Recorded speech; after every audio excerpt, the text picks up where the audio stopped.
क़याम पाकिस्तान के मकासद पूरे क्यों नहीं हुए। तहरीर महमूद हुसैन डोगर।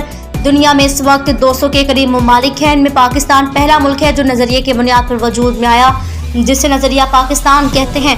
इस नजरिए का दूसरा नाम नजरिया इस्लाम है। गोया इस्लाम का नफाज ही पाकिस्तान के क़याम का बुनियादी मकसद था। हिंदू रहनुमाओं का मौक़िफ़ ये था, बरज़गीर में रहने वाले तमाम अफराद एक कौम है, लेकिन मुसलमानों का कहना था मुसलमान हर लिहाज से हिंदुओं से अलग कौम है। पाकिस्तान के मुतालबे का मुहर्रिक और मुसलमानों के लिए जुदागाना मुमलकत की वजह क्या थी? तकसीम हिंदुस्तान की ज़रूरत क्यों पेश आई? इसकी वजह हिंदुओं की तंग नजरिए है, ना अंग्रेज़ों की चाल। ये इस्लाम का बुनियादी मुतालबा है। कायद की इस तकरीर से पता चला इस्लाम का नफाज क़याम पाकिस्तान का बुनियादी मकसद था, दीगर मकासद सानवी नौयत के थे। लेकिन अफसोस 76 साल गुजरने के बावजूद क़याम पाकिस्तान के मकासद हासिल न हो सके। क़याम पाकिस्तान के मकासद क्यों हासिल न हो सके? इसकी बहुत सी वजूहात हैं। पहली वजह इस बुनियादी नजरिए से रूगर्दानी है जिसकी बुनियाद पर पाकिस्तान कायम हुआ, यानी नजरिया इस्लाम से दूरी। आज तक इस्लाम को बतौर कानून सरकारी सतह पर नाफिज नहीं किया गया।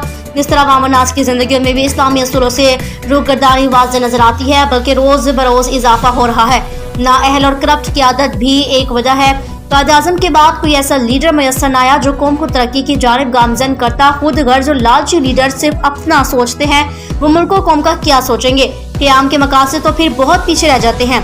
अलावा से जमहूरियत का तसलसल न होना, गुर्बत, मुआशी पसमानदगी, माशरती व समाजी जहालत, बार बार मार्शल लॉ का लगना, ये वो बड़े इसबाब हैं जिसकी वजह से क़याम पाकिस्तान के मकासद हासिल न हो सके। इन रुकावटों को दूर करके ही हम क़याम पाकिस्तान के मकासद हासिल कर सकते हैं।